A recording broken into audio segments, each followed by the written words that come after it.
Welcome to the We Speak English Good show. I'm Offbeat, and you know who we got on the other end? The man of the hour, the man with all the power, Mike EP. What's up, Mikey? What's up? Oh shit, what's up, Offbeat? It's been a while. Oh, look at that. Yeah, what's happening? Shit, just man, excited. Well, you should be, because we got an exciting show for us. Thank you for doing that intro. You haven't done it in so long. You even forgot to introduce who our guest is today. But that's shit! And that's why I'm really excited to be on today, is because of who the guest is, Jonny Tarr. Bam! Hold on, I'm giving you. I'm doing air horns. If you can't hear me, but I'm doing air horns. I got you. I can actually hear him. Can you hear the air horn?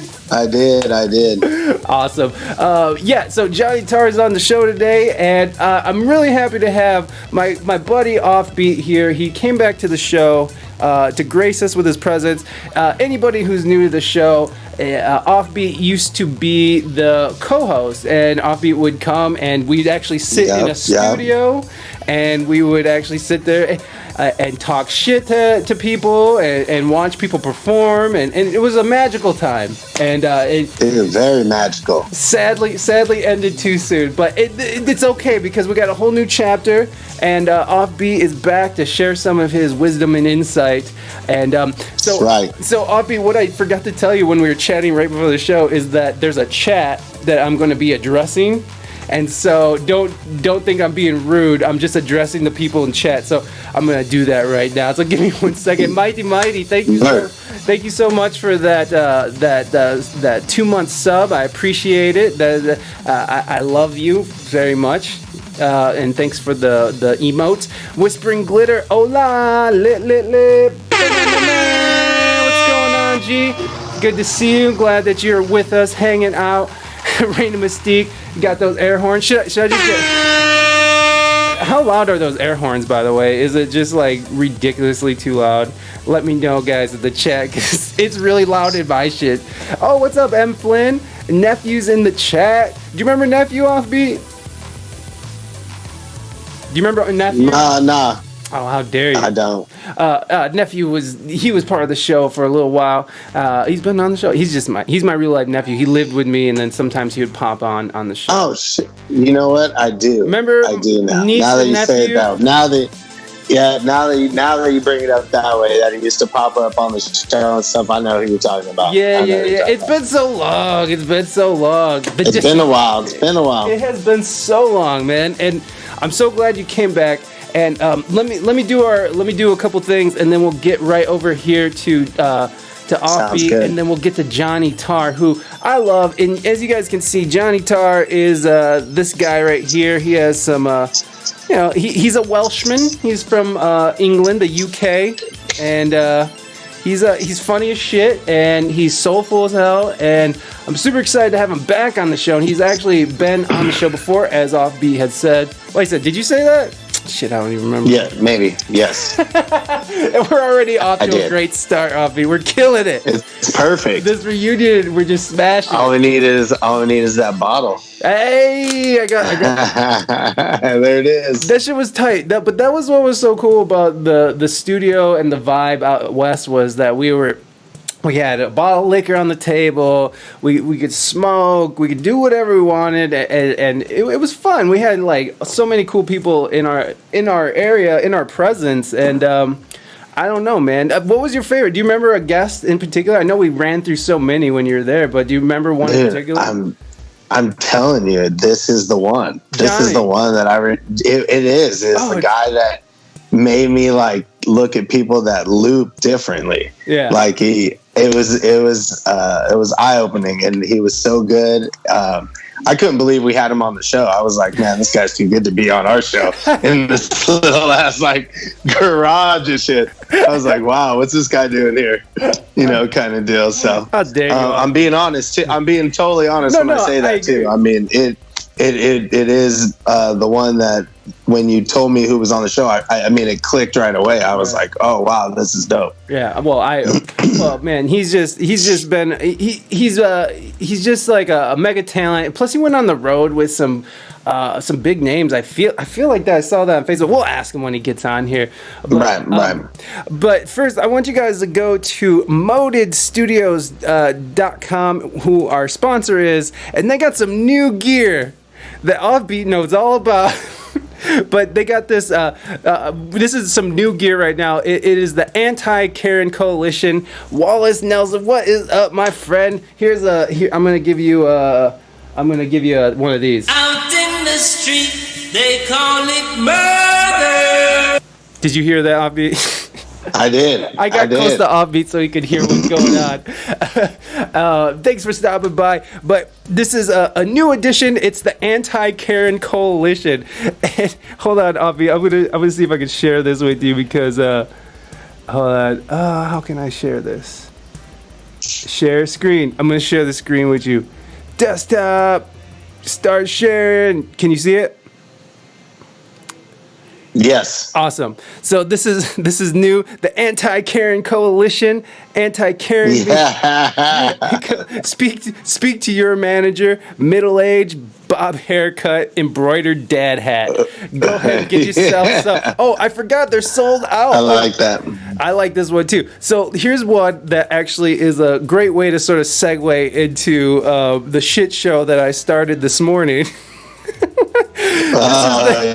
This is their newest edition, the MAGA BLM. Let's see, Black Lives Matter BLM graffiti tagged over MAGA, Make America Great Again. Trump embroidered hat, $24.99. That's right, folks. You too can have a very dividing and incendiary conversation about your hat too. Go and get yourself some. Yeah. But so that's modedstudios.com. MODEDSTUIDO. Oh my God. MODEDSTUDIOS.com. Go and get yourself some. So the reason why I said that was a good segue is because this morning I make all my best decisions like early in the morning. So right now, they're fun. So right now I'm sharing the screen with Offbeat, and this morning I thought it would be fun. You know what? I'm gonna give a shout out to the sponsor, and I knew this was gonna get some kind of shit talking going. I mean, like anytime now, I mean, like it's well known now, anytime you go to Facebook to post anything political or anything, the environment that you're going to go is a tire fire of molten, smoky, toxic fucking sludge. And it's just, and this did not let us down. This is my favorite time of the morning for Facebook is the morning time. Well, I feel like you are more tend to post things that maybe you wouldn't post when you were like fully awake.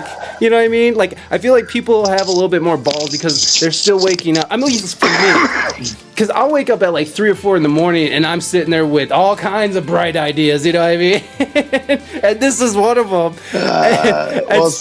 Sometimes I just like to have fun too. Well, yeah, of course. And okay, so me and Offbeat, and it's funny that we're sitting here still having this same conversation 4 or 5 years later.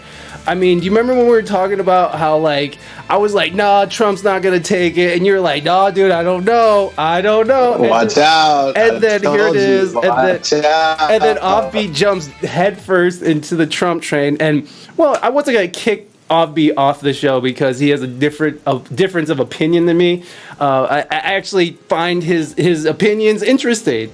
So I was just curious, before we dive into the tar pit of the comments. What I didn't even look at. I know. Looked. We're gonna fucking look. What is your problem?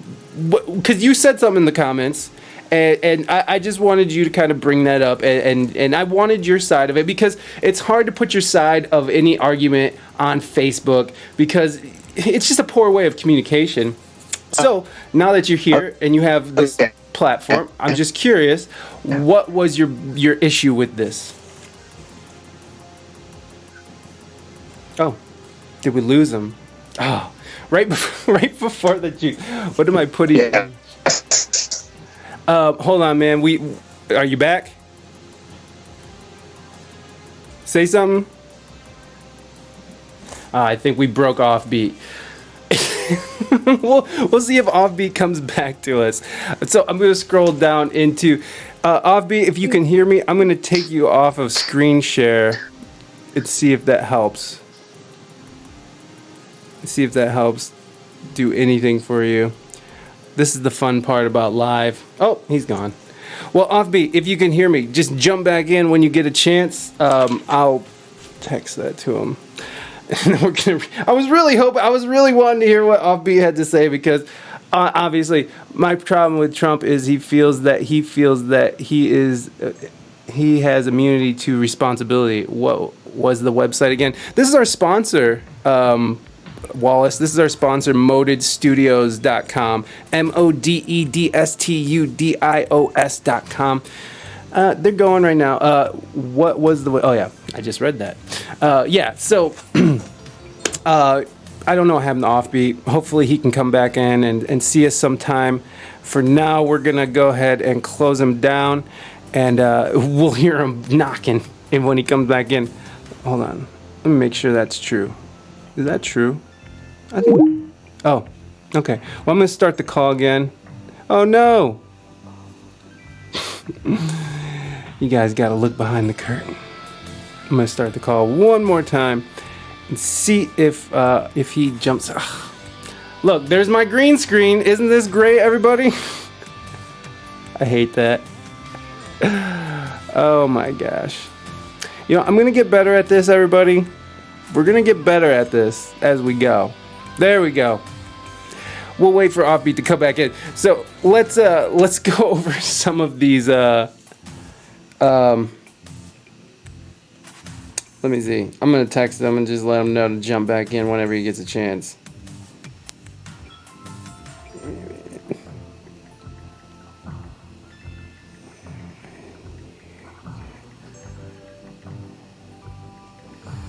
Anyways, Johnny will be with us totally soon.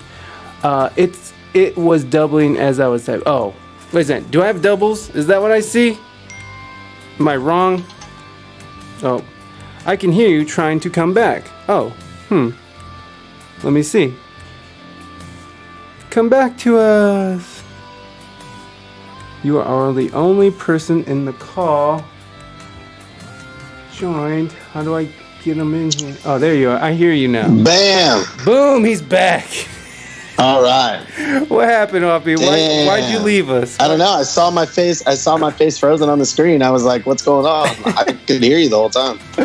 Well, okay. So we didn't get to the comments yet. So all right, cool. if you want to indulge us, what was your biggest problem with this? Because you know what, you wrote something down, and I kind of agree with you on some of the aspects, but please. Well, I mean, they do obviously. Let's go over the hat first. So I did say I liked the hat. Yeah. Remember, we did have a conversation this morning where I did say I did like the hat. I thought it was great. Like the way they did it. It's a cool hat. I thought it was a cool hat. It's cool. I don't agree with it, but I do think it was cool.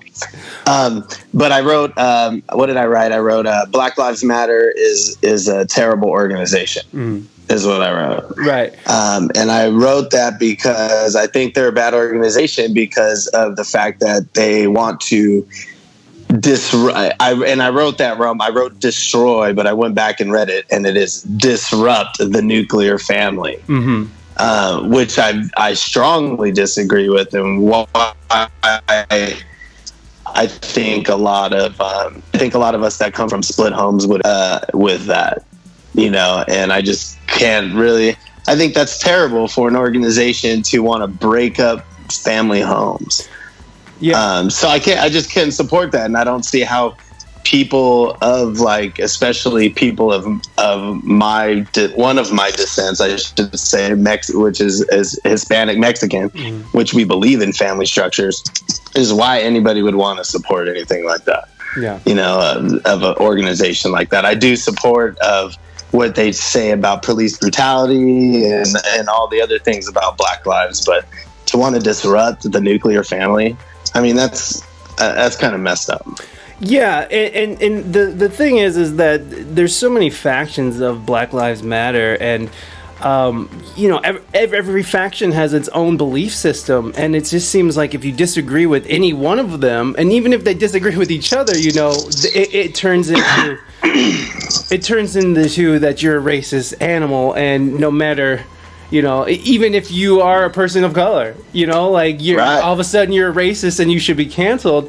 And there are some extremes on those websites, because I have. And actually it brings up a great point about, because I posted something, I shared a post a week ago about the blackout day, no spending day, which I thought was a good idea about, trying to hit these corporations and hit these politicians in their pocketbook. I thought it was a good idea, and I know I'm coming off like I don't know what the fuck I'm talking about, but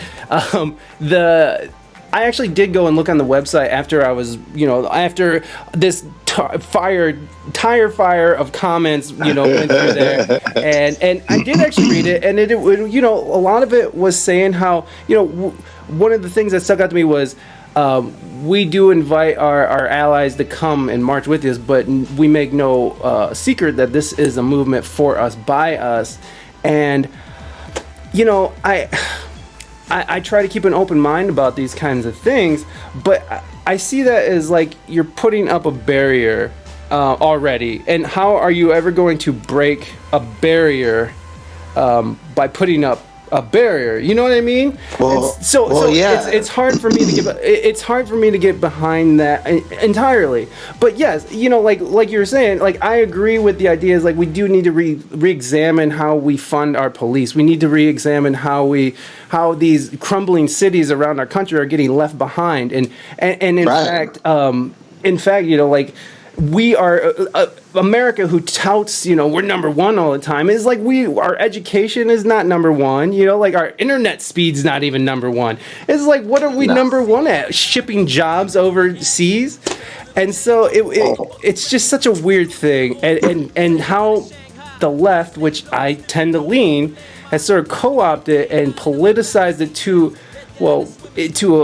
a fact, to a point where I feel like it pushes people away, because people don't agree. Like you're saying, they don't agree with breaking up nuclear families, and I don't think they're saying they're breaking up nuclear families or anything like that. That should be a normal thing. I did read some of the things saying that it was like we want to, we want to make it more of a community base where people are helping raise each other's children and stuff like that, which to me, I don't want no one raising my kids. Come on. But exactly. Come on. It's right there in the print. But do you see but it comes from the idea of it takes a village. And I do kind of get that understanding. Well, yeah, but it does. But it takes a village of your choice. You get to choose what village that is.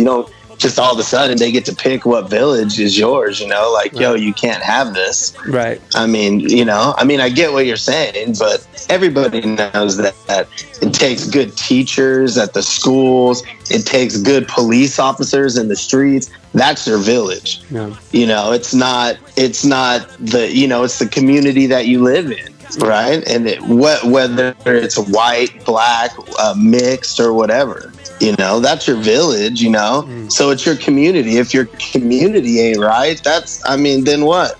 Right. And then that kind of goes to the idea is like, let's start talking about reallocating funds to help these communities that are being left behind.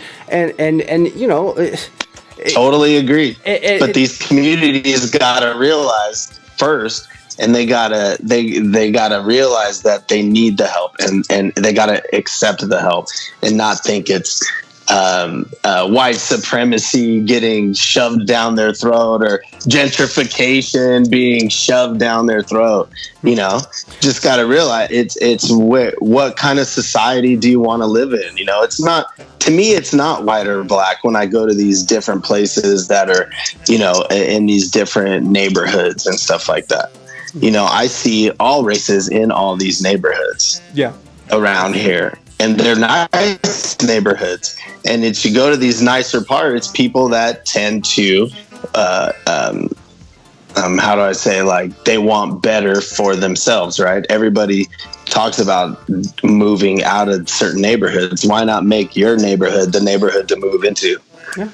I do see that, and I do see like that people need to take a little bit more responsibility in their neighborhood and take a little bit more responsibility in voting for what they want as well. Oh, I mean, dude, I got to be honest. I just started voting like 5 years ago, 6 years ago. Just to vote for that son of a bitch too. Hey, no, check this out. I went solely to vote for the stadium. I went solely because I was like, San Diego needs to keep the football stadium because I'm a Seahawks fan. I'll tell everybody out there, I'm a Seahawks fan. Seahawks come here once a year because they played the Chargers. And with the Chargers here, I was able to see my football team without having to leave. So that is the main reason, honestly, why I went to vote. I hate you, Offbeat. And it was only, and then it was on there. I was like, oh, you can vote for presidents today. So I decided to vote for president. Well, but that was honestly when I really started to vote. You know, it was actually during Obama, but when I voted for Trump was only because you wanted the stadium. I was down there to vote for the stadium. You're such an asshole. Okay, we're gonna bring Jonny on the show, and let's. I'm gonna be right back. I'm gonna put a BRB screen up, and I will actually play something by Jonny in the background while we get. Nice. You know what? Actually, no, I'm not. I'm sorry. I need all the resources. I need all the resources for us. So I'm gonna transition to the main here. Get us a song that doesn't suck. Here. Okay. And then we'll be right back, folks, with Jonny Tarr. Stick around. Yes.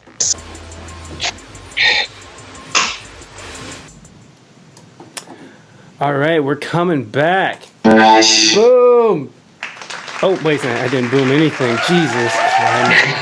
I didn't do anything. Right, give Jonny a round of applause. People are clapping for you, Jonny. Yup. You got the sound effects going. I do. They're still here. I can't see you though, Mike. You can't see me. That's lame. No. That's really. Can you see me off me? Yeah, I got you. I got both of you. Oh my gosh, that is so lame. Hold on, man. I'm trying to get to you. Hang on. How do I do this? See, you know, I thought I was being cute with this Skype thing, but it's always doing weird stuff, and it's just... Yeah, Skype's kind of like weird, isn't it? It does some inconsistent things, and I never really truly understand it. That's probably why it wasn't on my computer anymore. Right. Well, nobody uses it anymore, but what they... I can see you now. Weirdly. I think you were hiding behind something. Oh, awesome. Oh, my God, you've gone again. Oh, my God. Seriously? Right, there you are. Okay, I can, like, you're on one window, and then the rest of everything is on another window. That is so strange. I'm so sorry. I wish I could help you more. Can you like see me at all? Like, are you able to? I could see you 2 seconds ago, and now it's disappeared again because I don't know what's going on. But there you go. There you are. It's very weird, but now I can't see the rest of anything. But if you can see me, I can see you. That's cool. I can see you. If I can see you. If I get close like this, can you see me? I can see you fine. But I can only see you in a little window. Everything else I could see 2 minutes ago has disappeared. So sorry, Jonny. Oh, it's all right. Everything's fine. Jonny, I thank you so much for coming back, man. I really appreciate you coming back on the show. I've actually been jamming. So, are you? First of all, are you familiar with Twitch at all? Because that's what we're doing right now. Are you familiar with it? Well, I haven't done any. This is the first Twitch call I've been on. I know quite a few DJ friends of mine have been doing it. What is it? Is it like a pay-to-view sort of YouTube channel? Kind of, but you don't have to pay for it. It's a free thing, but it does have like a tip service built into it. It's right. It was originally created for gamers for streaming their gaming playthroughs or whatever. But then Twitch decided to expand it to art and music. And so that was about 3 years ago, and now it's especially with the pandemic, it's kind of exploded, and now there's just tons of people doing music streaming on it. And that's part of the reason why I wanted to bring you back on the show, because when the pandemic started, I saw you started streaming, and I actually liked what you were doing because you're actually going through like your setup, and you're kind of like walking through what's going on, and it actually fits perfectly to what Twitch is doing. Unfortunately, it's not really like Facebook just doesn't seem like it's much of a place for it. You know, it's cool, and they are kind of building up this they added gaming to it, but right. I just feel like it's not really something where people go to Facebook to go see, you know, Jonny Tarr play some music. You know, I feel like they'll see you and they'll pass by and be like, oh, that's cool, and then they just sort of keep going. Yeah, I think it's people. I mean, when it started, like I made something like $700 in tips the first week, and I was like, "This is great! I'm never leaving the house again." Right. And it's kind of dropped off which was to be expected. But yeah, you know, I mean, it's more of a thing where people will come in and watch a little bit and then drop out again. But I've got to say, I seem to have kind of made quite a few more followers while I've been doing the live streams, and there are definitely people who are messaging me going, which ones are you doing this week, and when can we watch you this week? And there are definitely people who I didn't know or don't know personally who are like watching the whole show and commenting all the way through it. So yeah, I guess it's got its benefits in that it's a lot more kind of like ready to go. Do you know what I mean? You can just press live and you're going, it's happening. Whereas I guess that Twitch takes a little bit more setting up and preparing for. I don't know, but yeah, it seems like Facebook has worked to a certain extent for me, for sure. Yeah, and that's great, and like you said, it sort of tapers off after a while because, especially, I mean, everybody's sort of getting this like pandemic fatigue. I hear that hot word, like pandemic fatigue. Yeah. It's like we're over being in a pandemic, so we're just over it. So we just quit doing anything. But you know, like as time went on, the streams you saw them getting kind of dwindling down a little bit. Well, the great thing about Twitch is, and I feel like I'm like pitching you Twitch. Which I kind of am. Because I really liked what you were doing to the point where I think that you could do well on Twitch, where you could actually make like money consistently, and with you know these. I don't know. Is California shutting back down again? Like, have you been gigging at all? No, I haven't been gigging. I do actually. I've just solidly been doing. I had one that was booked last weekend, which. I actually cancelled myself because I got like a stomach bug, a 24-hour stomach bug. But certain ones that I did have booked have been kind of like cancelled again. I do have one this Saturday in the daytime in an open air place. But I mean, you wouldn't think that California is still shut down, but it's supposed to be. I mean, like people are just doing. Right. There's traffic again, and there's people are just doing what they want to do. I mean, the majority of people are being quite good wearing their masks, and but you know, like everywhere else, we've got those people who don't think it's real, and they're either wearing their mask like on their chin, or that's or totally not wearing one at all. Which, you know, I mean, it really depends, kind of what type of person you are, I suppose. But yeah, we've tried to be very careful. I mean, we were like sanitizing every single piece of fucking fruit and vegetables we bought from the groceries to start with, and we've kind of relaxed on that. But I don't think this thing's over by a long shot. No. A long shot. Yeah. Oh no, it's definitely not. Yeah. Well, no, and even at the beginning of this, it just seems like they were making. They kept on saying it's going to be like 2 weeks, but they were already making like plans for like next year. And it's like, wait a second, you're telling us it's going to be 2 weeks, but you're making plans for next year? Like, So it's really just been like a shit show and just, you know, information and what they're telling us and what's true. They've gotten us so confused that I can see how as a nation or as a world that we're getting kind of sick of it because no one seems to know what the fuck's going on. Yeah. But right. Please. Well, I think I do think that there's here in America there's very much more of there's still a kind of frontier mentality a little bit where it's like every man for himself a little bit more. Do you know what I mean? Yeah. So I think that's kind of spiking here more is because people don't like to be told what to do here. You know, they don't. No. It's more of a kind of, I'm going to stake my claim. This is my piece of the country. And that's kind of the American way. So, I mean, I think that we are going to see a lot more problems here. For those who haven't heard me before, I might not sound like it, but I live in California. So I'm seeing, it's not like I'm just assuming this about Americans. I live here. Yeah. Yes, Johnny's been a resident here for a while now. Well, you know, so, you know, we're talking about this and we're seeing things open up, we're seeing things shut back down, and it just makes the case for why you should get on Twitch. Okay, right. That was like a classic comedian trick, wasn't it? Like to start a joke at the beginning of the sentence, then tell some other jokes, and then come right back to it at the end.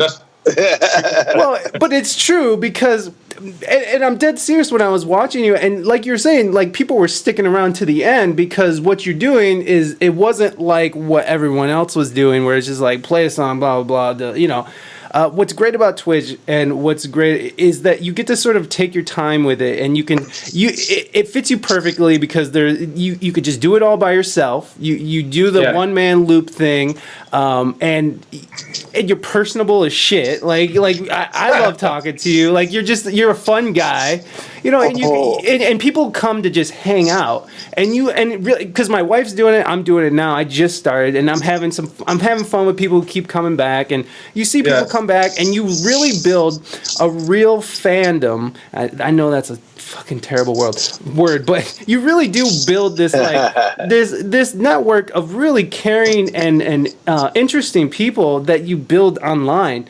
And the biggest difference is, and I think this has gotten better over the years, but like the community is like very much about like spreading the word about other streamers, other musicians, other gamers.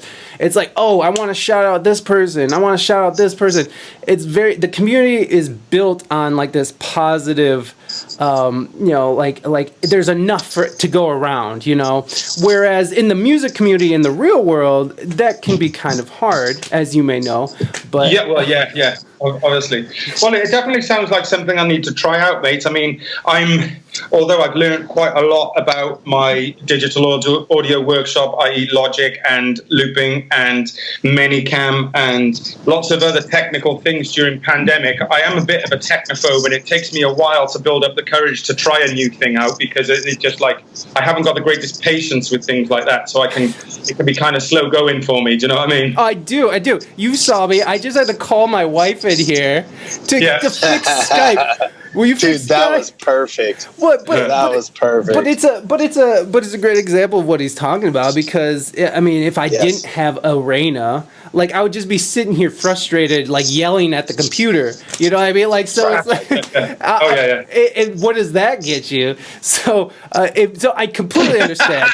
I completely understand what you're saying and where it's kind of intimidating because, like I said, like I'm sitting behind a fucking spaceship here. Like I swear to God, I'm gonna start taking off at any minute. It's insane. but I sincerely do believe that you would do well. You know Matt Suarez, right? Matt Suarez. Yes, he's a local singer-songwriter there. I don't know if I've ever met him personally, but the name definitely rings a bell. Or Louis, not Venezuela. I always call him Venezuela. Valenzuela. Yeah, I do know Louis, not very well, but I know him. Yeah. Well, these are some people who are kind of jumping on. Tonga has jumped on. I'm not sure how, you know, Matt is doing well with it, honestly. And the thing is that it's not like if you go into it with the ideas like this is going to replace the money that I made from gigging, then it's not really, it's probably not the right way to go about it. But if you go about it where like I really want to build this cool community where people are actually going to go and listen to my music, where people are actually going to go and buy my t-shirts, you know, because they want to support me, because they like me, and they get to know you on this very personal level. And you know, like some people are uncomfortable with that as well. It's like some people just want to put their art out there and be like, you know, get the fuck away from me. But you know, if it's something that you're interested in kind of growing in this really very much so, and especially if we're going to be locked down for a while, because I've really liked not having to move my gear and set it up everything. Fucking right. That's just absolutely pricelessly valuable to me. That I love it.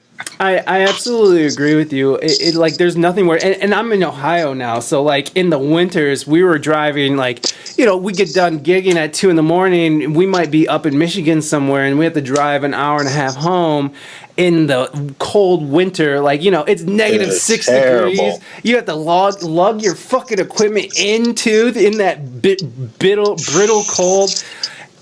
No, fuck that. It's for the birds. And honestly, my wife has just given. My wife has given up on gigs because me and my wife gig together as an acoustic duo, and right now, you know, like fuck it, there's no gigs, but like, she's not. I don't think that. I don't know if we're gonna go back. I think I will, just because it's going to be such a different landscape for everybody. Exactly. It's going to really like separate those who really, really want to still be doing it, and those who've gone, do you know what, the massive effort that it was, it's time to look at something else, because there's going to be a huge space, because it's not just the musicians, it's every single person that worked in any place where people gathered has lost their jobs. I mean, I know people from back home who work at the Royal Opera House, right? Yeah. They've let go about 50% of their staff. That's a couple of thousand people. Yeah. And they're just, bang, out of a job. Wow. It's mad, man. It's mad. Yeah, exactly. And then when you look at the stats in this country as well, 40% of small businesses are not looking to come back. They're just not going to come back. Like 1.5 million jobs are just not coming back. You know, like these insane numbers of disparity. But then again, you look at the economy, or I'm sorry, the NASDAQ or whatever. And that's going crazy, and now all of a sudden we're like, oh, we're fine. You know, everybody's jobless, and you know, like our economy, you know, like people don't know if they're gonna be able to pay their rent at the end of in August, but you know, we're fine because of the NASDAQ. That's the truth.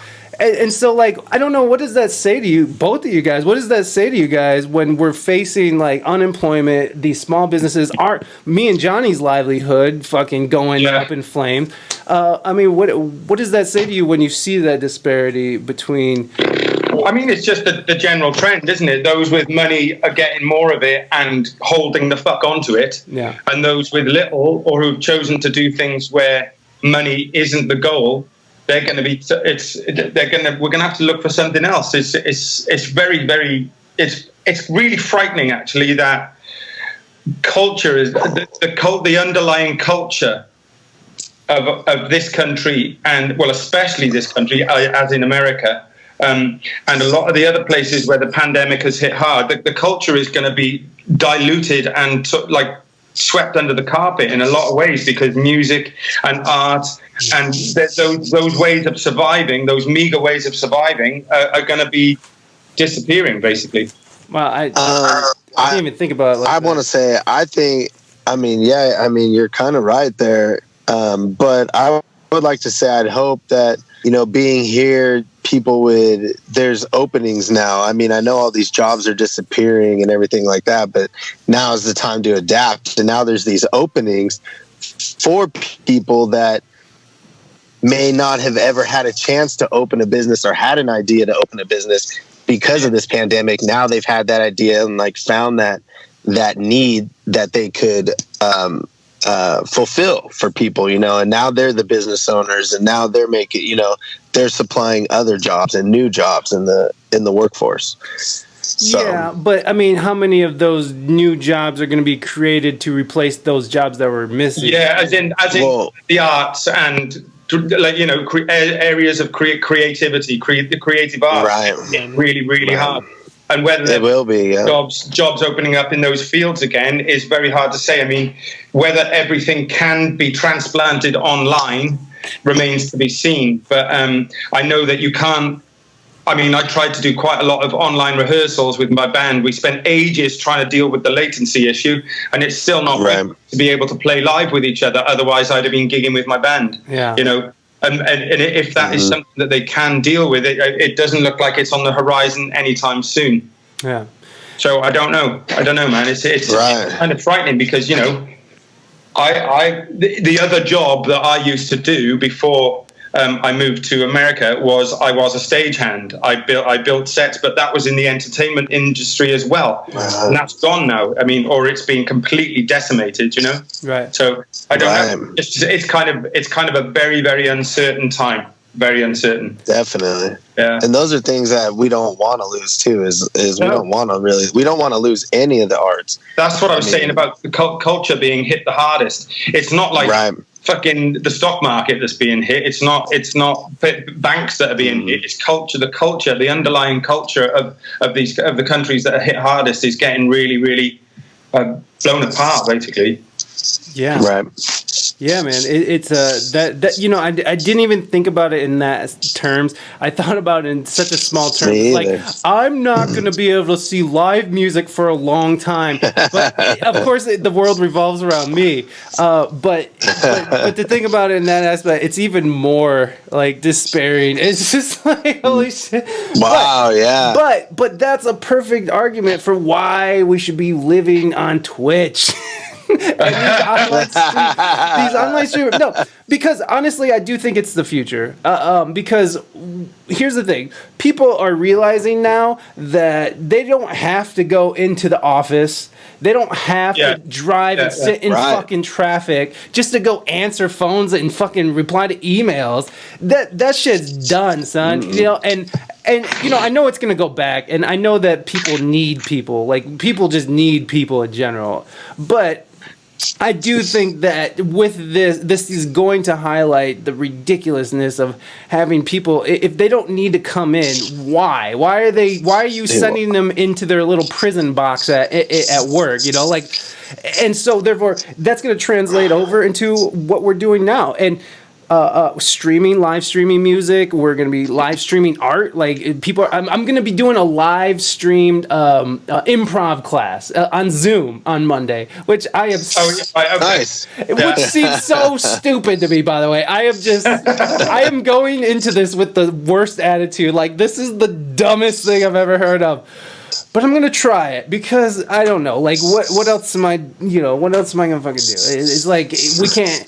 I really enjoyed improv when I was doing it, so why not? So I think that this is only highlighting, you know, that we can do shit online. We are making this shit happen, and even though we want to be with each other and be close to each other, it still is. I don't know if we're going to be going back from this. You know, do you guys think that we'll be going? It's just there's going to be growth in a lot of areas, but it's not going back to how it was. That's pretty agreed upon, I think.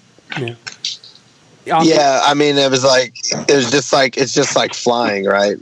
We had the attack, and flying never went back to the same. It's going to be like the same. There's going to be some laws or mandates that we're going to have to live by. Yeah. And that we'll have to do to just make sure that, I mean, we don't get sick, pretty much personally. Yeah. You know? Yeah, I mean, I don't know about you guys, but I can't afford to get it. My insurance ain't going to cover it all. Do you know what I mean? It's not. Yeah. Yeah. And shoot, I only got my kid here in town to take care of me, and I'm sure he's not going to do that, you know. At some point, he's going to be like, deal with yourself. I'm on my own, man. I'm on my own. Yeah. And me neither. Like, I live with my mom, and she has, she has her medical issues, and she's older, and so I can't afford it, and I just don't. I don't see myself putting myself in those positions either. So it's a really interesting thing to think about. Is that wow. I always thought that AI was going to take our jobs and even eventually take creative jobs and stuff. But it's kind of saving our jobs right now. Technology is sort of saving our jobs right now in some weird way. And it was actually a pandemic that took our jobs and not the other way around. So it's, I don't know, man. It's either we embrace the technology or we let some parts of our culture I seen die. Did you guys see the Versus stuff that was going on? Hell yeah, that shit was tight. The what? Sorry? Yeah. The Versus, the like Erykah Badu and Jill Scott. Who else? Oh, no, I haven't seen that. No. Okay, so that was a good thing I think they did that, helped musicians out a lot and kind of stay relevant and everything was they jumped on and, they got like 1.9 million followers or something like that. And, they were jumping on and I watched a couple of the things and they were really good, man. I enjoyed seeing the two people go at it and play their different songs and stuff. It was really cool. I'd be interested in doing that. And is that a Twitch thing as well? No, that was this was on Instagram. So on Instagram, there was these celebrities they were calling them battles. Yeah, they were calling them battles. And they just played they're playing their hits for each other over Instagram Live. And so like Erykah Badu and Jill Scott did one. Oh, who was some other ones? I'm fucking... Beanie Man and who else? Wicked. God, who is this? So like rappers. I just watched it. Yeah, so it'd be like two big rappers or two big R&B singers, and they would just play their hits over each other live. Yeah, and while they were streaming, and they would talk about them. Babyface and Teddy Riley. Yeah, thank you, Wallace. Mm-hmm. There you go. And so that was just some. It's really cool, and yeah, you're right, Avi. Like that was a really good indicator of like, oh yeah, like you can really do some cool things with this. Yeah, like people are accepting. Like people will accept it. They still want to hear music, which is good.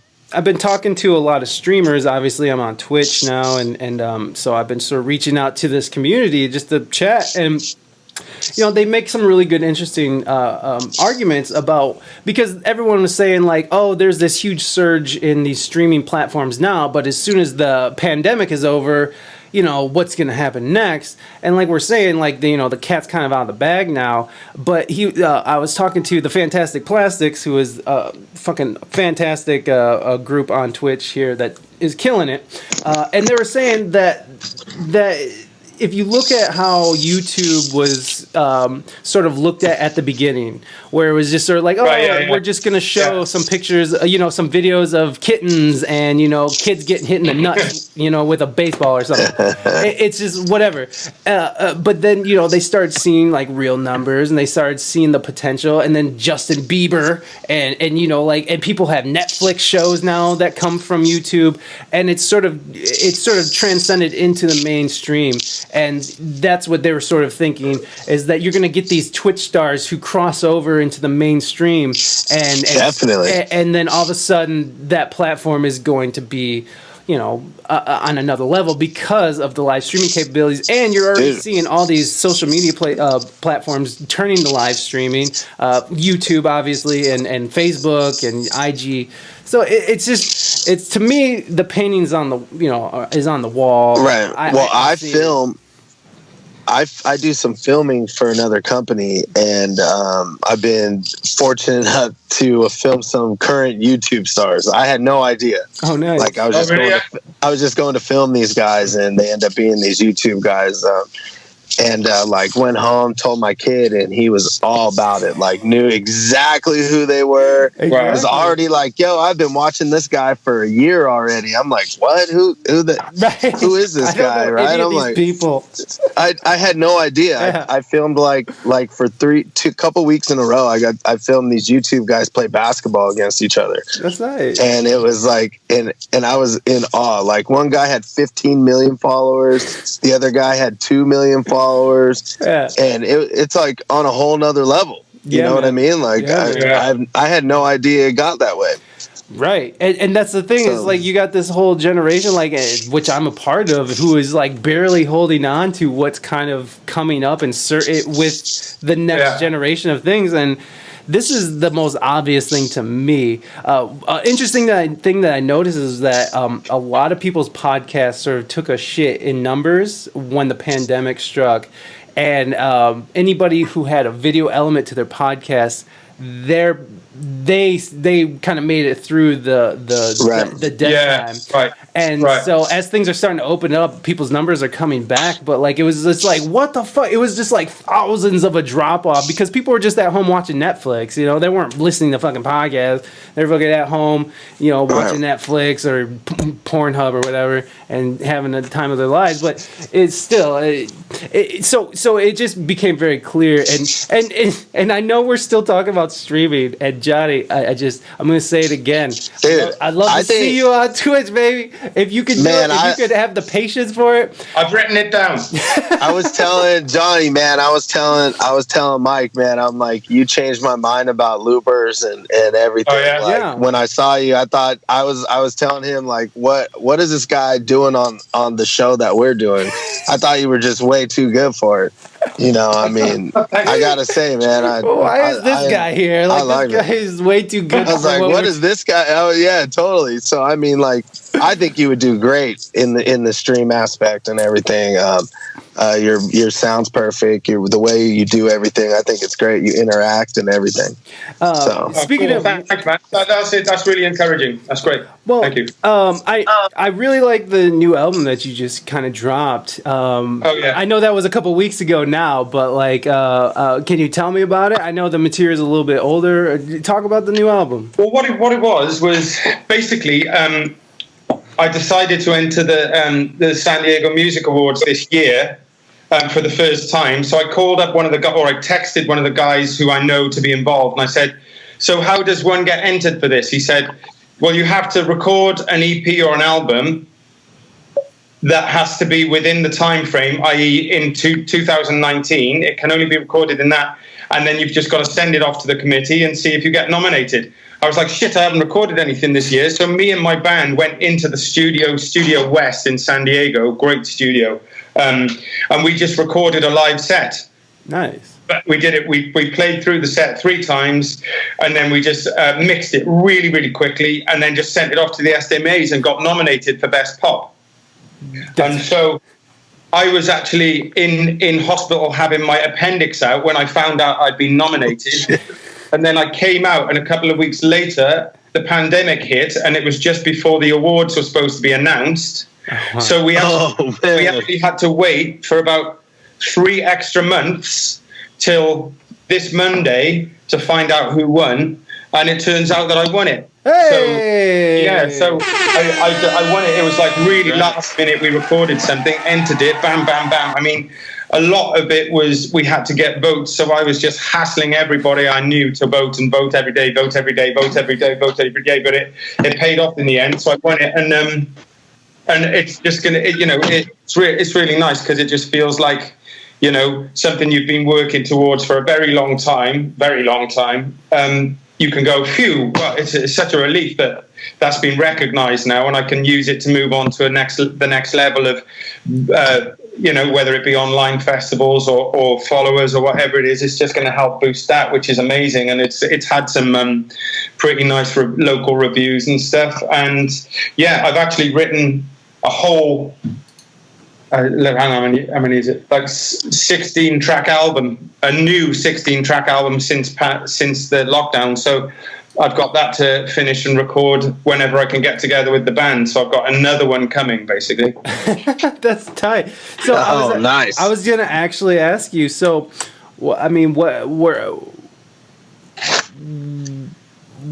it seems like the pandemic sort of opened up some creativity and some stuff where you could kind of talk about what your first reaction was and then how you sort of moved into creating this, your new music.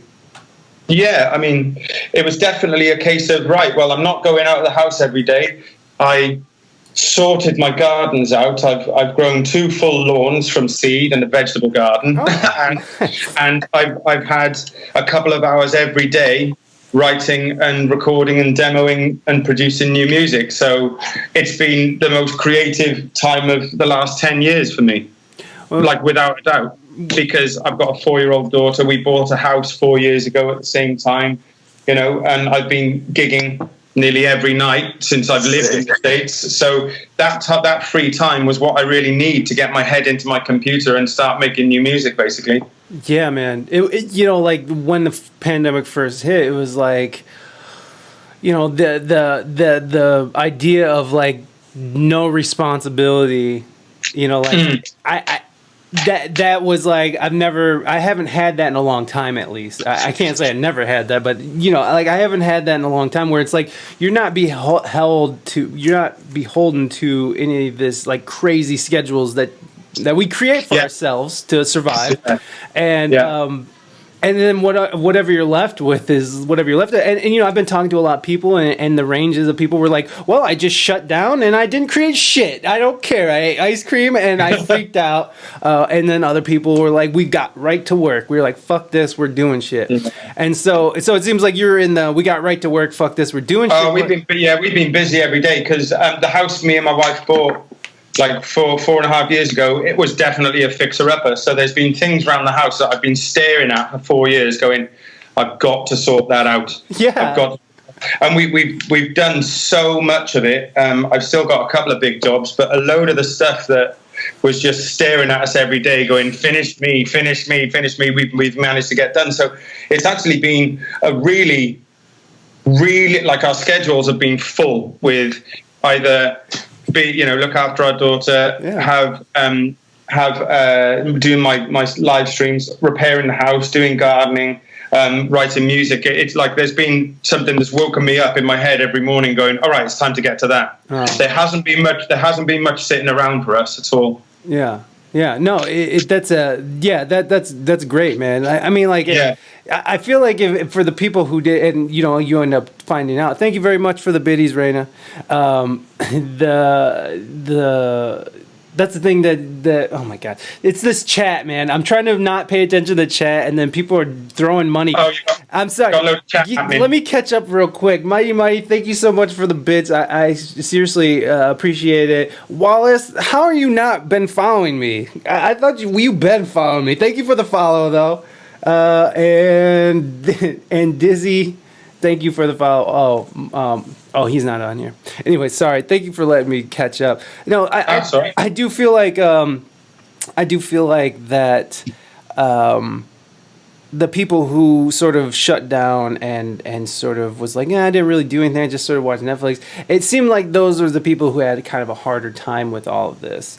What was your initial reaction like when all this hit? My initial reaction when it happened was, I hope that everybody like gets a bit of a group mentality over this so that we can get through it pretty quickly. And then about 2 weeks later, I was going, I hope this never fucking stops. I'm loving it.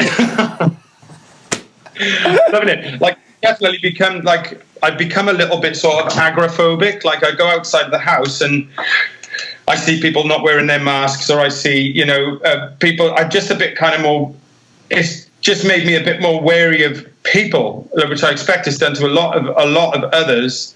It's made me like being at home a lot more, actually, because we're lucky enough to have it's definitely the biggest house I've ever lived in, but we've got a big garden and a big garage and for, it's big enough for us all to not want to kill each other.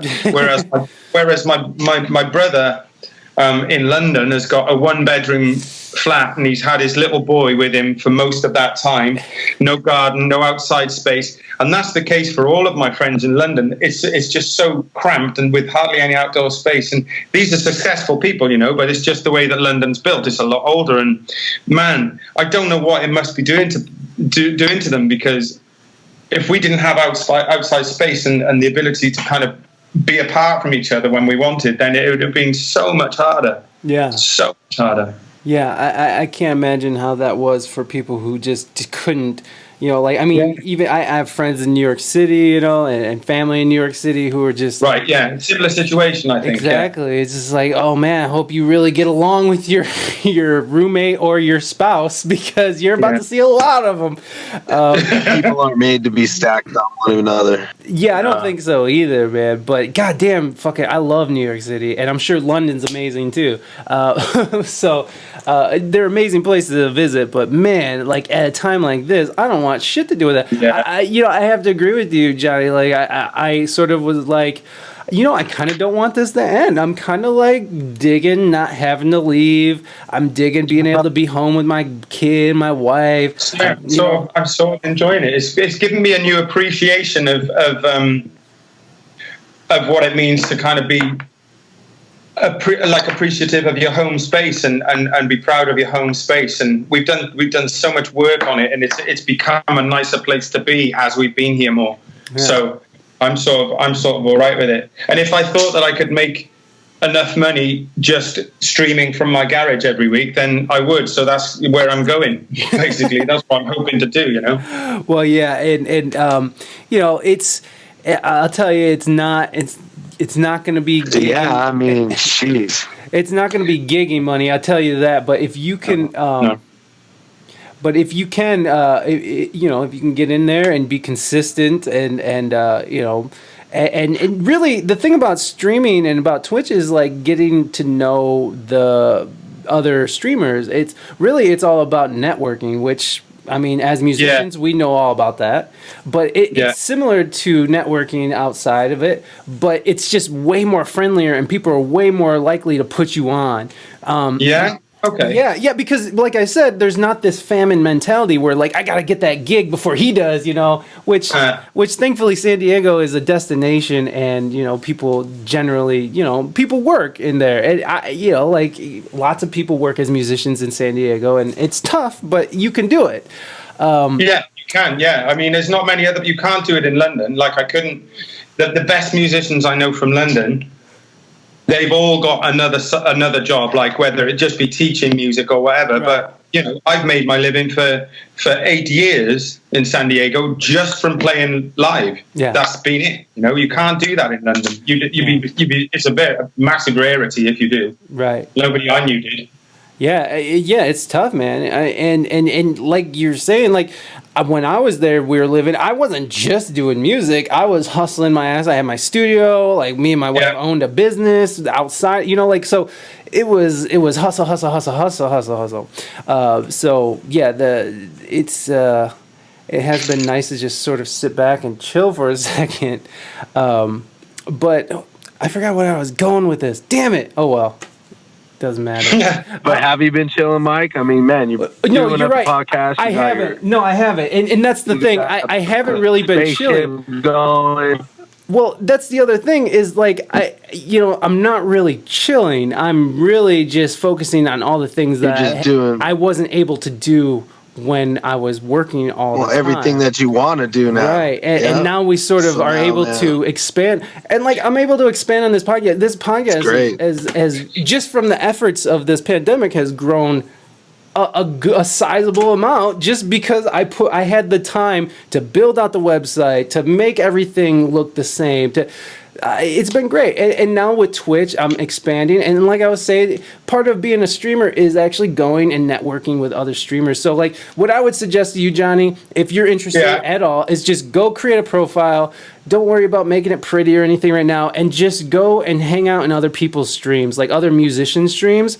And just start talking to people. Just be like, because you'll notice right away that like, you know, you'll see somebody talking in chat and you'll be like, you could say something on that and you can just at somebody, and people are so open and friendly, and just so go hang out and get to know these people, and it's interesting because you get to know them, you get to you actually get to like hanging out, and what's fun about Twitch is that it's become like instead of watching Netflix at night, we just start twitching and we watch like our favorite musicians or gamers or whatever it is. It's actually turned into this weird family fun thing. And we're just getting to know the community and getting to and networking. And I'll just keep saying community and networking until you get sick of me saying community and networking. But Yeah, so I would suggest go hang out. Twitch needs to give you a contract. Yeah, please. They do. Yeah, it sounds that way. Well, no, and this is, I would say, even in any live streaming platform that's made for live streaming is worth pursuing. Like even YouTube. Like I got friends right now who are killing it on YouTube, YouTube Live. What's that other one that just got bought up? I can't remember it, but there's several other streaming platforms that are made just for streaming, and people are killing it on there, and they're making money. You heard me just say thank you for the bits. That's money. So somebody was just giving me money right now for whatever reason. So I was thanking them for giving me money. Whatever. Which is really nice. Like people are tipping me just for talking to you lugs. So that's really nice. But yeah, it's a weird mixer, Periscope, etc. Thank you, Reina. But yeah, it's cool. So what I remember you did something, I think maybe last year, where you're touring. You did a tour where you're playing saxophone with somebody. Oh yeah, that's right. It's a kind of really.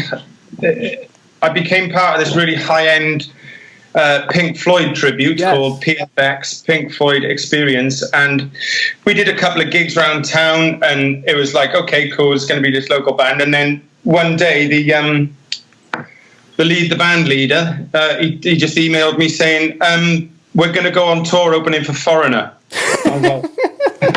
I was like, oh, all right. Okay. Nice. So last year, it was about a year, and in February and March last year, we went on tour playing Dark Side of the Moon in its entirety right before every Foreigner show on a Canadian tour. Wow, that's awesome. Yeah, it was mad. We were doing like hockey arenas all over Canada.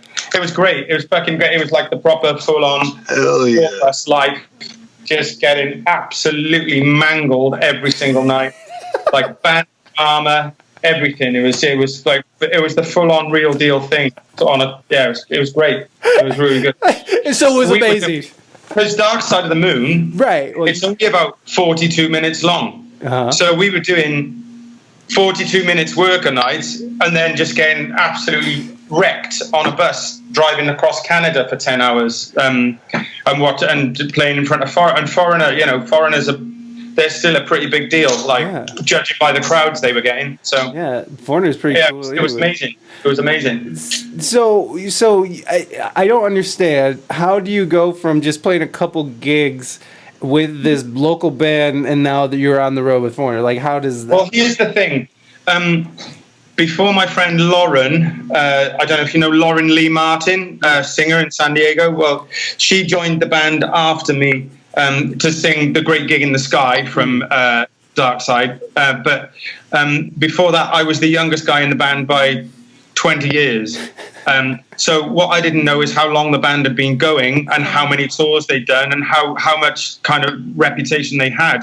So we did like a couple of warm-up gigs, and because what happened was I saw a message on the Facebook newsfeed saying, does anyone in San Diego play saxophone, guitar, keyboards, and sing? And I looked at it for a bit and I thought, I don't know about this. But in the end, I went, yeah, I do that. And then a bunch of other people who obviously knew this guy, his name's Tom Quinn, the leader of the band, who knew the guy, and said, yeah, I can vouch for Jonny. Jonny can do those things. So I went and auditioned for the band, became part of the band. We did a couple of, I didn't really know anything about it, to be honest. I didn't really know much about Pink Floyd, actually, as well. Oh, how dare you? I do now. I do now. I bet you do. And we met up at the House of Blues one day, and he said, yeah, come to a couple of rehearsals. And then we had like a gig in Poway, and we had a gig at Winston's. And then the next thing was we did the Mammoth Village Fest, which they do every year. And then we were on tour with Foreigner. So it was like quite a hell yeah exponential sort of gig rate like that. Yeah. But that's dope. I mean, so it was. I mean, it was a great investment of your time all around. Yeah, it definitely was, because it's like, if I never do a tour like that again, I can say I did. It was, for all intents and purposes, unless you're fucking the Rolling Stones doing stadiums, who are pretty, not many people are doing stadiums anymore. No. Then doing arenas on a proper tour, on a tour bus, is the pinnacle of what we or definitely the pinnacle of what I got into music for. You know what I mean? Like, that's what I want to see, what that life's like. I want to know what that's like, walking out afterwards and going to the barrier and meeting people and signing shit and all that kind of stuff. It was an experience I'll never forget, and that I'm really, really, really glad I had. Yeah. Hell yeah. What are some like key highlights that you took away from that? Like, just in general, like maybe lessons, I guess. Key highlights are like playing through an arena sound system, playing a sax solo through an arena sound system. Hell yeah. And being at the edge of the stage and standing on the fucking bass bins at the front of a stage in front of thousands and thousands of people and playing a sax solo. That's the performance aspect of it, but also the literally being kind of like waited on all day, every day. Like, here's your showers now, you can go and have showers, and here's someone who's going to do your laundry, and then you can order whatever food you like, and then all you have to do is go to sound check, play 42 minutes, and then get on the bus and drink yourself fucking stupid. It's paradise. It's paradise.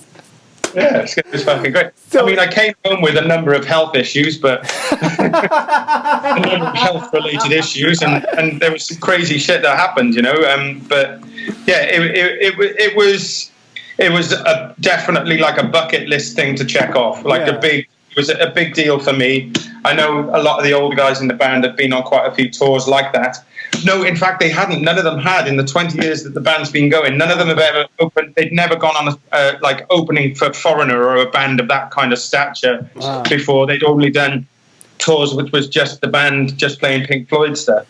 So it was new for everybody, and I hope I get to do it again. I really do. It was amazing. Yeah, is that something that you think you would do all the time? I'm not. It would really depend. I got a family and I got a wife, and if it was maybe for a month every year, for fucking sure. But if it was like 10 months out of the year, I don't know many relationships that are going to get through that. You'd have to have a very keen understanding of each other, I think. Yeah. I don't think I'd want to be away from my daughter and my wife for that long every year at all. Which is what the Foreigner guys do.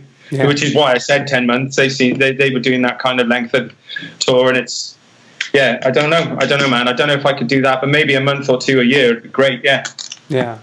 That's what I see too. I couldn't imagine myself just being on the road 11 months out of the year, just hustling around, man. It's like every time I have to go on tour, and it's mostly when I have to fly out west and go on the road with my reggae band out there. I always get these horrible, dreadful feelings, like like something horrible is gonna happen to me. I'm just a paranoid person, anyways. But it's like I just have these horrible visions of us driving, and Eddie fucking is a road rager, so he'll fucking be flying around people with a trailer hooked onto it, and it's just like, oh dude, slow the fuck down. So I could just imagine Eddie fucking slamming into a fucking head-on traffic, or the plane going down in flight. It's just like a myriad of horrible things. But this is what happens to me every time I get ready for the road. It makes me kind of crazy until I'm in transit and like, oh yeah, you do this, you know what this is. Stop freaking yourself out. It's definitely a different mentality, a different pace, and a different you have to kind of just be quite happy to do nothing for a lot of the time, because you turn up to a venue and then it's like, well, you can't get on the stage for 4 hours, and you're in the middle of nowhere in the snowy wastes of central Canada, and there's not much to do around. So you've got to kind of get used to. You've got to have a good book, and you've got to find your own personal space. Definitely. Yeah, it's just a different way of living. How was it like recouping? Like when you came home, like did it take you a couple weeks to sort of? It was difficult. There was a few things that happened while I was away, that like a few family things which I came back to, which were quite tough to deal with. But that was just like my personal situation. If you're asking for like general kind of road coming back from something like that, then it's mainly kind of like getting back to eating properly and getting decent sleep and stuff like that. So it's more kind of a positive thing getting back than a negative one on your physical well-being, I think, you know. For sure. Well, I mean, I know for me personally, even if it's a weekend warrior run, you know, it's still, I don't know where he went, but you know, even a weekend warrior run, I'll come home and I'll still be like my brain, I won't be able to function correctly. My brain doesn't work, you know. I'm just like, what the fuck is happening? And for at least a few days. I mean, does it take you a few days? I mean, I don't know. Like, this is your first sort of huge tour like that. I've never done anything like that. It didn't really take me a few days. It's just like everything was so wild when I got back anyway that those kind of things were a very separate issue. So gotcha. There was a lot of other things happening that I didn't really consider what my decompression was like, really. It was going from one thing to another, basically. Right. You're not worried about your well-being when you're putting out a fire. I get it. Yeah, exactly. Yeah. So it's more like that. Yeah. So I mean, in these last few years, I mean, it's been a while since you've been on the show. So I remember, I think you had just had your daughter when you were on the show, or you were just about to have your daughter. How is fatherhood? How is, you know? Because I know you're sort of in this like. Not transition, but you're just sort of in this place where you're just like, I think I gotta slow down. I think I'm trying to recall where you're just sort of you're re-examining things. I mean, how? I mean, it's taken me. I mean, I still don't know what I'm doing. As far as being a dad, I still have no idea what I'm doing. I take all my cues from my wife, who is just a natural at it. It's definitely though made me less hard on myself as far as late nights drinking and partying and stuff like that, because I'd much rather have the energy to be a good father than I would be like out drinking and partying and having hangovers constantly. So it's definitely been an improvement like that. But if someone had told me if I could experience the feeling of how kind of terrifying being a parent is before I actually had my daughter, I wouldn't have had her, because I'm worried all the time. Yes. I'm worried all the time. It's made me really acutely aware of what I put my own mother through. You know what I mean? Yeah. So it's very fucking sobering, mate. You know what I mean? It's very sobering, and it will continue to be forever. Yeah, I think. Yeah, me too. Definitely. Yeah. Definitely. I mean, fucking Offbeat has a teenager right now. I mean, imagine having a teenager. Mine's 14, going on 15 right now. Wow. How is he? How is he as a teenager been handling the pandemic? You know what? He's been good, man. I've been keeping him busy. He's been into work. You know, he's a typical Southern California teenager. Yeah. Working out, into going to the beach. Doing all that stuff, so he's been good, man. So that's good. I'm enjoying though. I'm enjoying being a father. There are far worse things to be than a typical Southern California. The fact that we're in Southern California for a start, we're such a lucky place to be. You know, it's a really, really good place to be. No, I know. Yeah, I tell him that all the time. I'm like, man, stay outside, get outside. Yeah. You just don't know how lucky it is. Yeah, I mean, I live in Ohio now, so I'm like, I'm just sitting there listening to you guys like, you are lucky to be there. Well, it's good too. It's good too with the pandemic and everything. People still do, like, you know, like Johnny said, there's been a lot of traffic and a lot more traffic here in San Diego. Yeah, it's starting to happen. And but people seem to keep their distance and are wearing their masks and there's I see a lot of hand sanitizer. When I go places. So for sure. You know, I think people are really doing their part here as much as they can, you know. Yeah, it's not too bad, I don't think. No, there could be definitely worse places that have to quarantine in. I mean, like San Diego is like, I mean, that's probably one of the most perfect places to quarantine in, considering that, like, I mean, being outside, like, sunlight, and apparently the sunlight kills the virus or whatever. You know, like, what I haven't appreciated about all of this shit is the amount of misinformation that's out there. Like, the amount of bullshit that, like, people are spouting.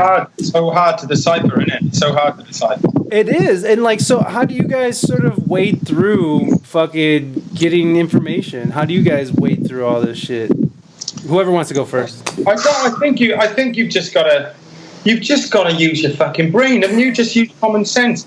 Don't get too close to people. I think if you're out jogging in the park, you don't need to wear a mask. But if you're going into a shop or into someone's house or you're around people you don't know, wear your mask. Yeah. You know what I mean? Definitely. It's not, sanitize, wash your hands, don't hug people, don't be in contact. Just like, it's like what you do if you knew someone had a cold.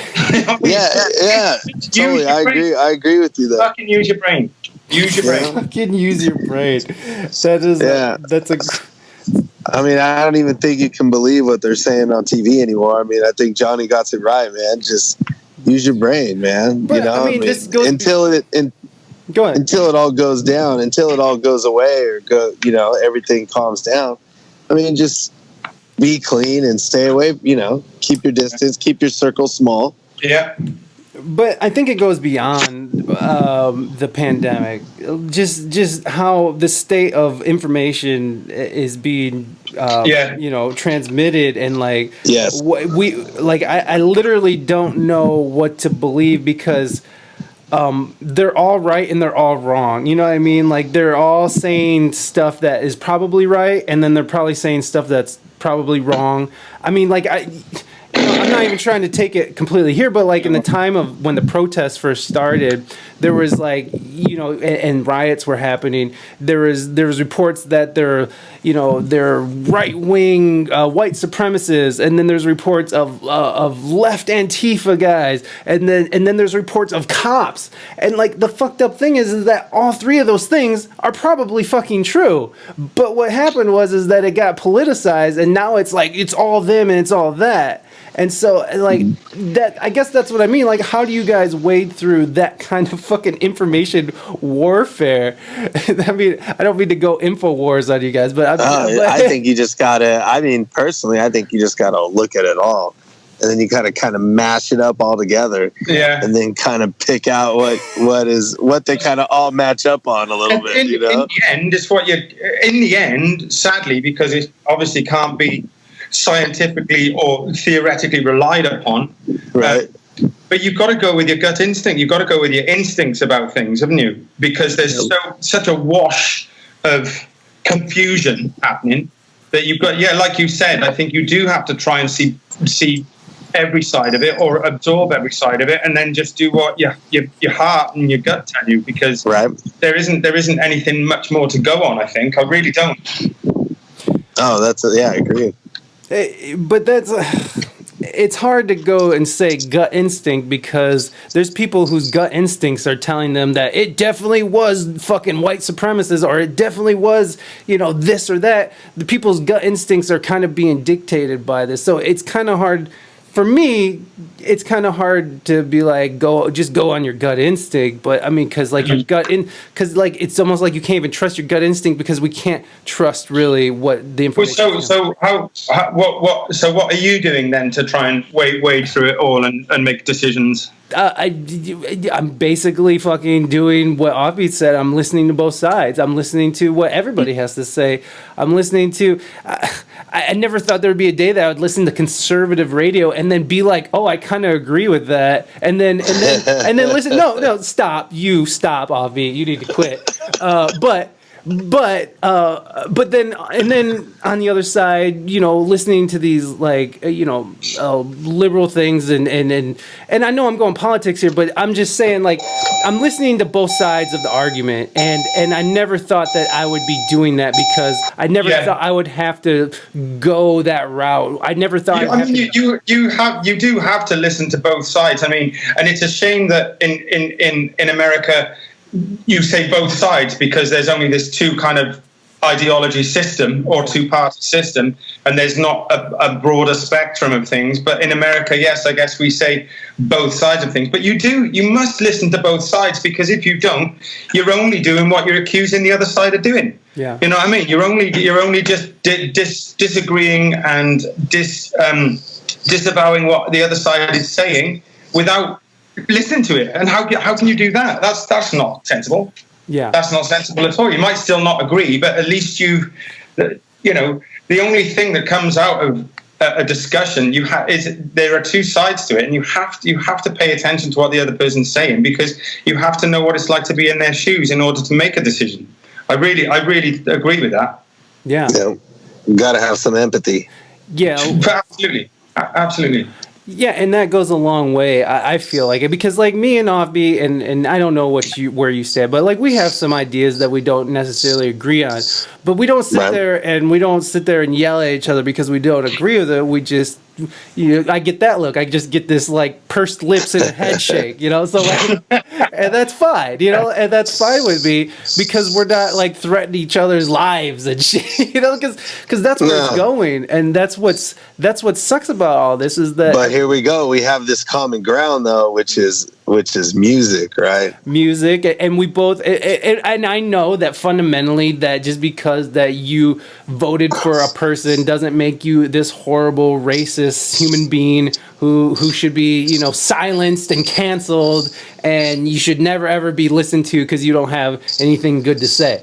Like I don't believe that. And what sucks is that like that I feel like just by having this stance, or just by having a friend like Offbeat who doesn't agree with me on all things, that now all of a sudden I'm that asshole. And so like that's what I don't like about it, and that's why it's so guilty by association. I mean, like, where do you stand in that regards, Johnny? Where you could just say something and not, accidentally or whatever the cause is, you could say something and then your life is over now. Like, I mean, how do you respond to something like that? Are you talking about what happened to George Floyd? No. I'm talking about in general how like you can't hold certain opinions, or you can't be friends with people, or you can't. Oh yeah. You can't agree. Like you can't, like, by just saying that I listen to both sides, all of a sudden to a certain side, I'm the opposition because I'm even giving them a chance, or even a platform, or even giving Offbeat a platform to talk, to spout his hate. Like now I'm the hate. So I mean, like, how do you? What, well, I mean, what's your reaction I was going to say, I mean, the way, I mean, probably my best and closest friend in this here in America is someone who holds probably the polar opposite political, religious, and lots of other, like, guns and things like that. He holds the polar opposite views to me. But I treat him the way he treats me personally. And he's a really, really good bloke.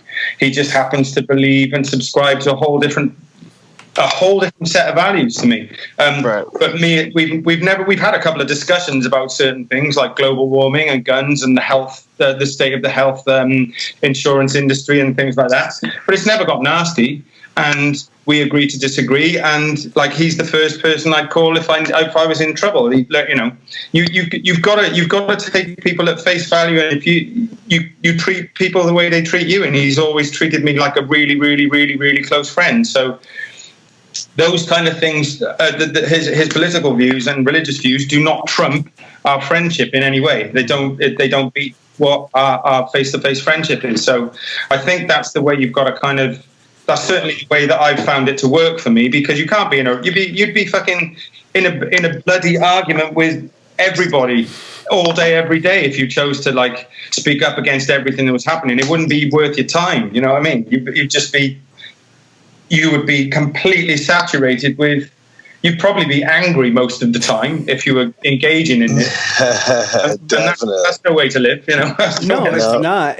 And I mean, go ahead, Offbeat. I was gonna say, look where I live, Mike, and look who all my friends are. They're all like you. Yeah.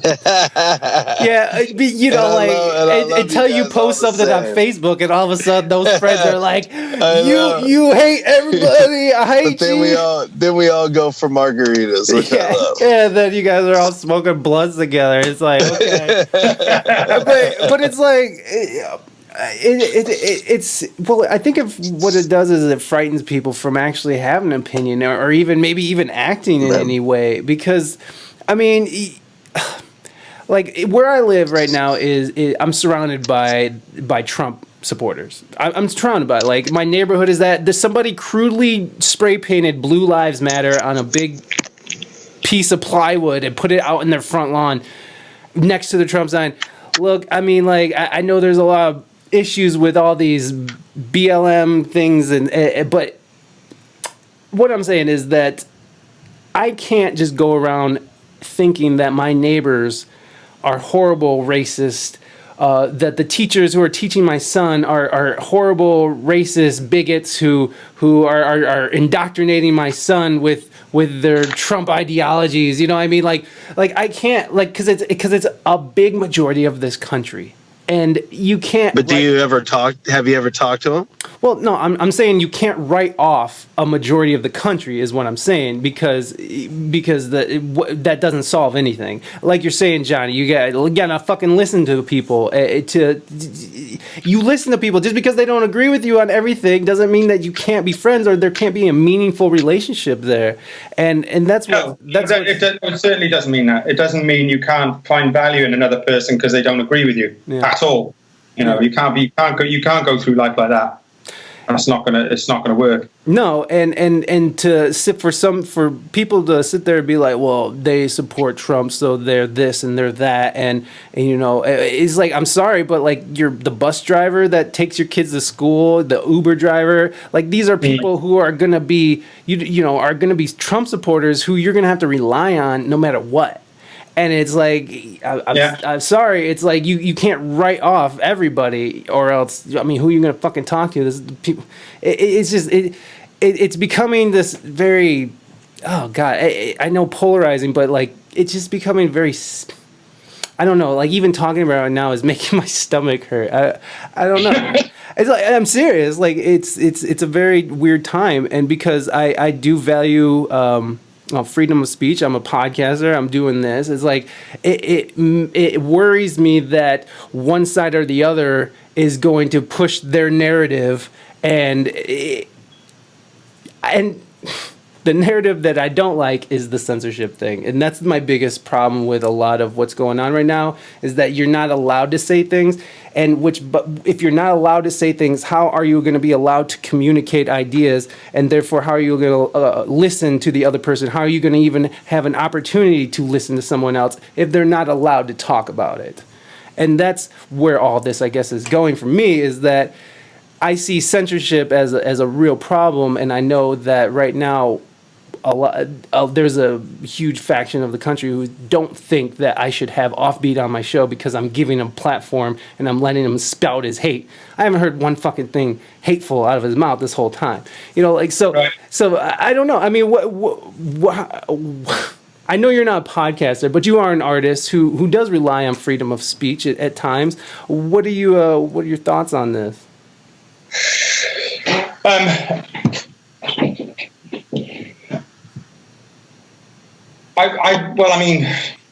I don't think that the amendment of free speech should be extended to hate speech. Like, for instance, there was someone driving along the 8 here in San Diego. I don't know if you've seen this or not on Facebook, but with a huge swastika flag emblazoned in their back window. Yeah. And there were people arguing for his, or I believe it was a bloke, his right to be able to do that, you know. And I mean, it does. I mean, it seems in very poor taste if that's considered free speech, you know. However, if you're doing it if you've written a song or written a play or for instance, and your ideas are expressed in that, I think that's different. But just having a swastika on the back of your car, I don't think qualifies as free speech. So I don't know. It's still, I've been in the States 9 years now, and I'm still getting used to, many aspects of its culture. And because that would not be allowed in the UK, that wouldn't be allowed in the UK. That you'd be in a lot of trouble for that. So I still, I am essentially a foreigner, and even though I've been here 9 years, I sometimes don't feel like I should comment on something that is so deeply woven into the fabric of America. I sometimes don't think, it's not that I'm scared of people going, oh, go home then, because I'll just go, no, I'm not. I'm not going home. Right. But it's more like, have I really lived it for long enough to be able to comment on something so deeply American, because, culturally, when I first moved here, I thought, oh, it's just going to be like Britain, but with different accents. No, it's not. I mean, America is so culturally different to the UK and Wales, where I'm from, that it might as well be a different language being spoken, because culturally, some cultural aspects are so wildly different to where I'm from that I'm still getting used to a lot of it. Yeah. I come from a place where, if you hurt yourself, you go to hospital, you get fixed up, and you walk out of there without any bills. Right. So I'm still getting used to things like that, and I mean, who am I to say what's right and wrong here? But I can say what I think. I can't say how it gets to be judged. But I definitely think that free speech has its limits, is what I think. It has limits to it. No, you can't be stoking up hate, and you most certainly cannot be inciting violence. Yeah. Yeah. And I appreciate that, well thought out answer, because, and the fact that you brought up that, you are from Wales, and this, and the culture of America is not, deeply embedded into you, and so that is fair. But I do think that you have a right to say whatever you want. I mean, you're American. You're in America now, baby. You get to talk shit. You get to talk shit with the best of us. So, right.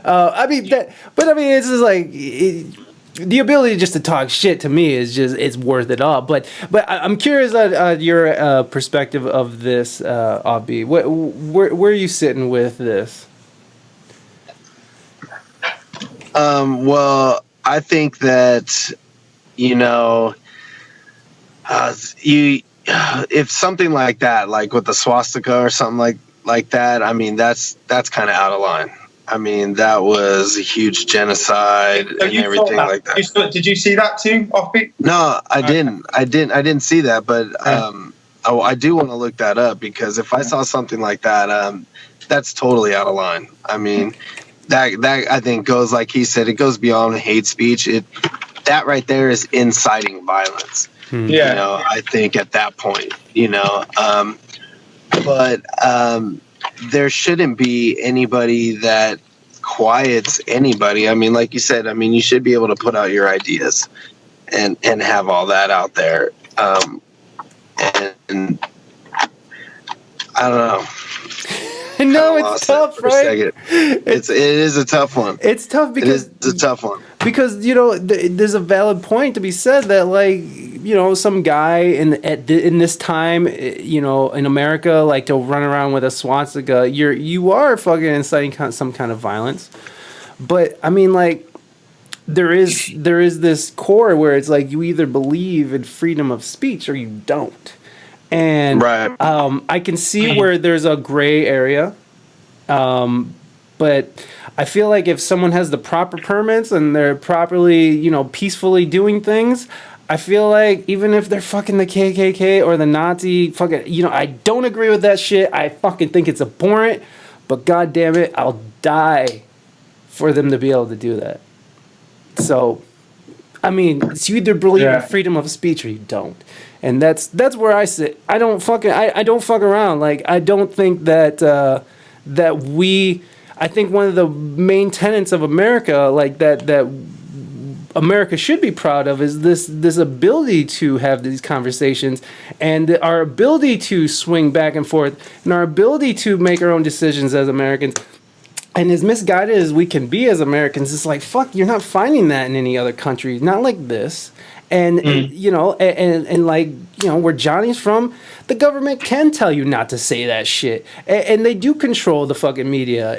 They have a direct, you know, and I know there's something to be said about American media and politics and such, but the government does have it's written into the laws there. So it's just, it's a very different thing. And I know that's a very harsh thing to say. That I know what I just said was a very harsh thing to say to some people, but I firmly believe that if it's peaceful and you're doing it right and legally, then I mean, it's fucking this is America, baby. I think the thing is that a lot of it has become so very unpeaceful recently. You know, a lot of these things that people want to say from, you know, I think there's violent talk coming from every side, and it like free speech has sort of taken a back seat. It's kind of the freedom to really physically get in people's faces, it seems to become, and I you know, that's only going to lead to something confrontations that are very unproductive if we want to get anywhere with this discourse. You know what I mean?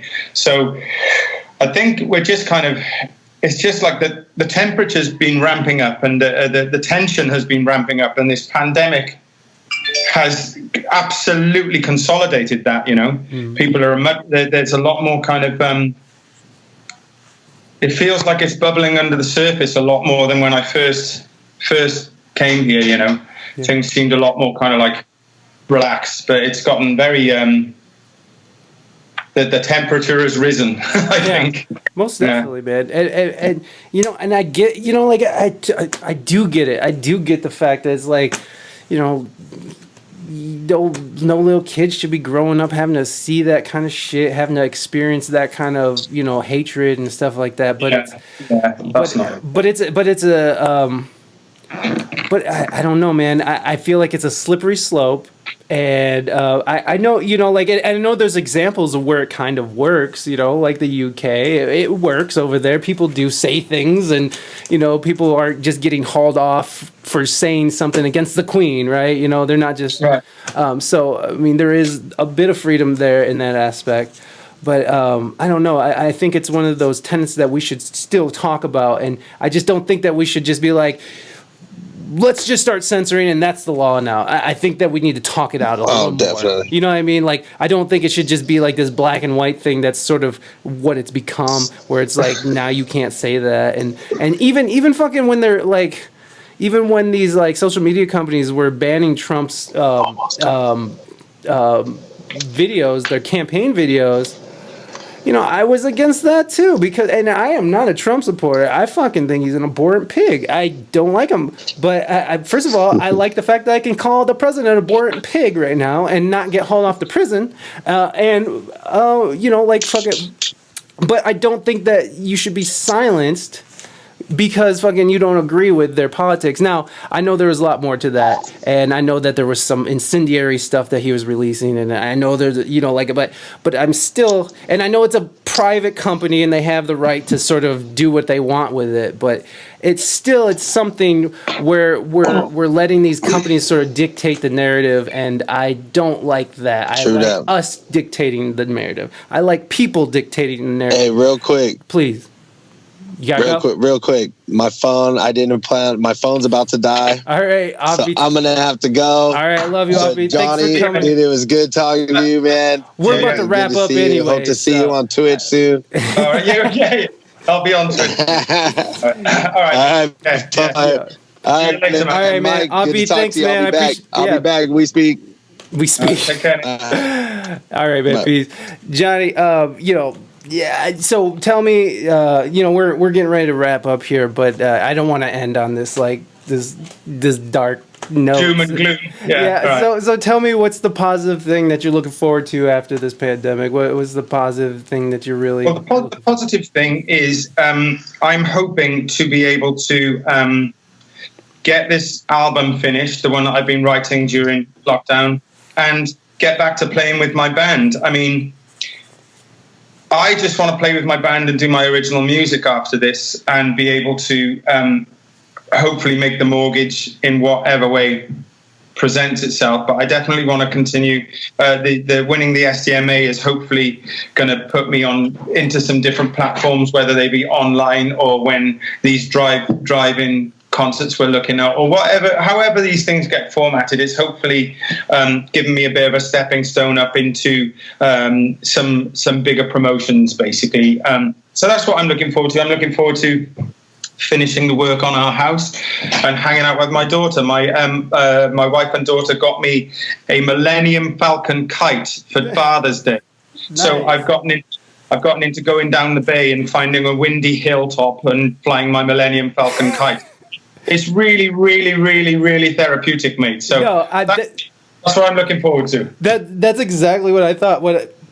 I wasn't laughing at you at all. Like, I was just, that sounds really fucking peaceful, actually. It's great because when I was a kid, I maybe had 3-4 different kites. I never got one to fly, never once. And this thing, I just threw it up in the air once, and it just took off and just stayed there. And it's just like, oh wow, this is how it feels. And just having this thing floating up there in front of you, it's quite a meditative thing. Because I did yoga teacher training a few years back, and part of the training was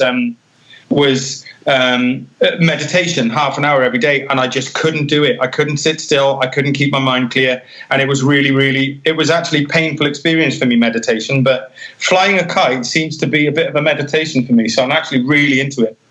It sounds like fucking exactly where I would want to be, looking over the ocean and fucking and flying a kite. Millennium Falcon at that. Yeah, right. Jonny, do you got time to play a quick game? You got about 10 more minutes?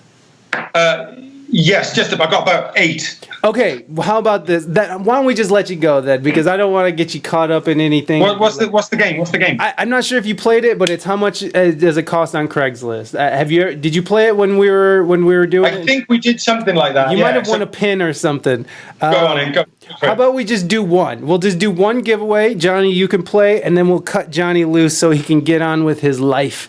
You guys, yeah, it's game time. Whispering Glitter, get up in here. Let me catch up real quick, Jonny. All right. Thank you, Reina, for the host. I appreciate that, mighty. My dude, thank you for those bits. I appreciate it. And I know I've been ignoring the chat today, guys, but you see what we're talking about here. We're talking about real shit here. But thank you for the emotes, everybody. I appreciate it. They look great. I love the lit emote, Whispering Glitter. Where the hell is that coming from? And the face on the Dorito. That's tight. Okay, we're going to play games, Whispering Glitter. So everybody, we're going to do one round so Jonny can get the hell out of here and get his life in order for the day. So let's see, what are we going to do today? So the game is, how much does it cost on Craigslist?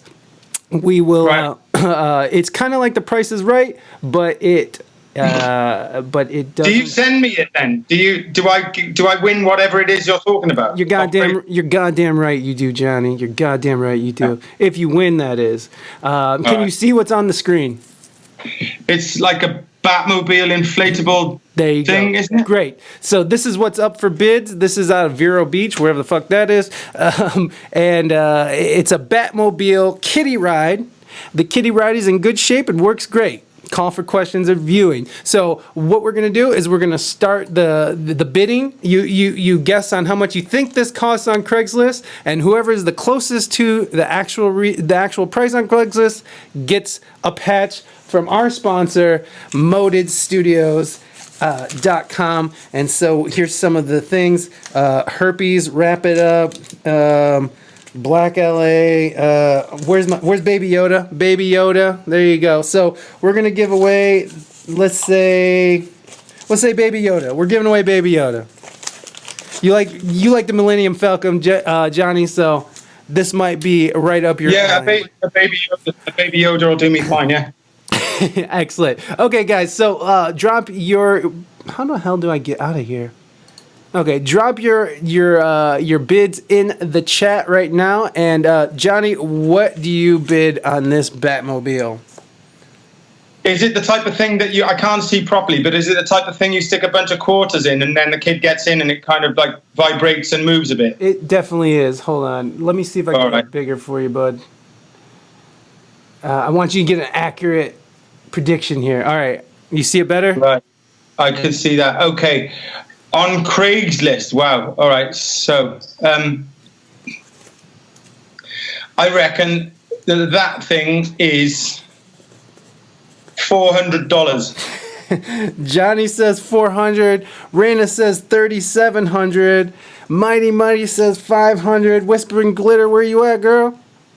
I'm waiting. 800. Rafi. Thank you, Rafi, for stopping by. What's up, buddy? It was good to see you today. Fucking Detroit.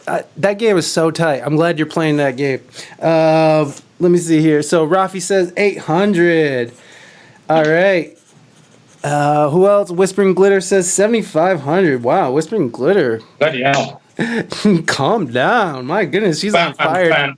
Okay. That's it for. That's all I see. Okay, cool. All right. So the actual retail price on Craigslist, which I need to get my my drum roll going again. Oh, look at there you are, Jonny. I was playing your videos. Let me get. Oh my God, I didn't get it. Okay, guys, 1 second. Actual retail price on Craigslist: $1,200. Who won? Sorry, Jonny, you definitely did not win. Who is it? Rafi got 8. Reina 37. Rafi, I think you won, Rafi. Look at you. You drop in right at the last minute and you won yourself a patch. Rafi, you won a Baby Yoda patch. Oh, he's color coded, or he's codeced. All right, everybody, say bye to Jonny Tarr. Thank you so much, Jonny. I really do appreciate you coming on the show and chatting. Thanks for having me. It's been nice talking to you again, mate, and love to your family. Oh, thank you so much, man. You have a wonderful day, and I'll hit you up later on more details, the follow-up, wrap-up, whatever. Okay, mate. No worries. Yeah, you're here. All right, man. You take care of yourself, bud. See you later, man. All right, peace. Thank you. Bye.